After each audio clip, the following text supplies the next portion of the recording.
March is Colorectal Cancer Awareness Month. It comes as doctors are warning of an alarming rise in cases among people younger than 50 years old. And as scientists look for the reasons behind the increase, a Wheaton mom currently undergoing chemo wants you to know that a genetic test could tell if you're at a higher risk. WGN's Mike Lowe reports.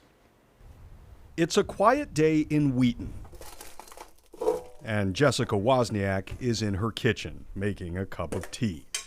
The mother of a 3.5-year-old daughter is taking advantage of some time to relax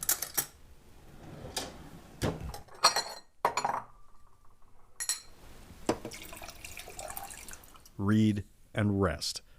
The 36-year-old needs to save the strength she has for what's coming the next day. Chemo's miserable. It's really, really not fun. At Dooley Health's Cancer Infusion Center in Hinsdale. With her husband Patrick by her side, I wouldn't want anyone else to be here with her. She's undergoing her 8th cycle of chemotherapy.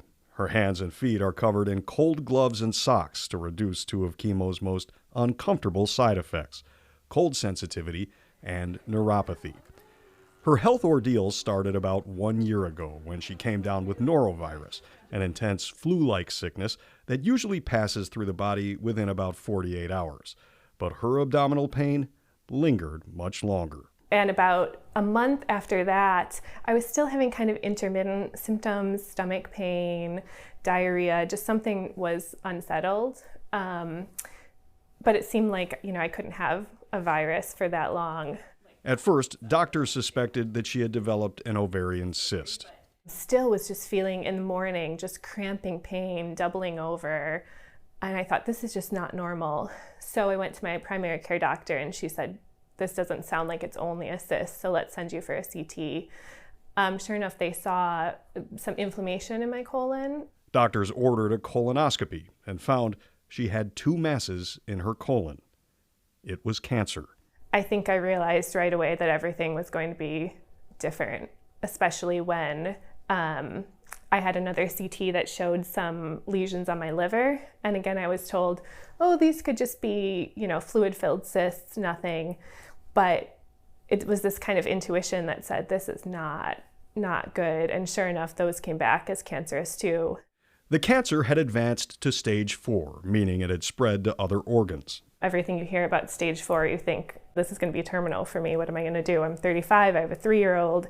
So it was pretty devastating and dark for those first few months. According to the American Cancer Society, colon cancer is the leading cause of cancer death in men younger than 50, and the number 2 cause of cancer death among women under 50.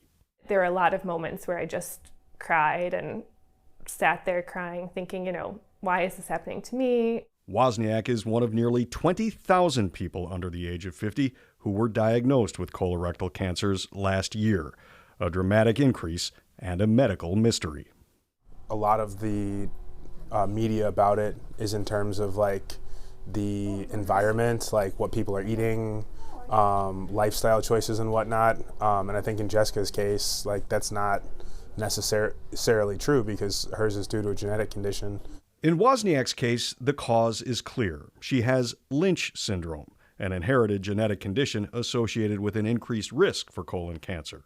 When I received the genetic test results, that almost gave me some peace of mind because I thought I was blaming myself a lot. Did I eat something that wasn't right? Did I do something to my body? What caused this? And the genetic test made me feel like this was, in a way, inevitable. I had never heard of Lynch syndrome before we started going through this process. It's just more and more important for people to be aware of it and get tested for it. Outside of genetic testing, colorectal cancers can be detected with colonoscopies. In 2021, the U.S. Preventative Services Task Force lowered the recommended age of screenings from 50 to 45. It's still not young enough to catch many of the new cases. I would have rather had 1 million colonoscopies than deal with this. A colonoscopy is nothing compared to going through colon cancer. Wozniak is sifting through a pile of medical bills and insurance information, wearing bracelets with the words fearless, tough kid, and her daughter Emma's name. She's telling her story for her daughter and for everyone else who may have a chance to get screened before they get sick. I wish I would have known much sooner, so I could have been screened sooner and caught this sooner. In Wheaton, Mike Lowe, WGN News.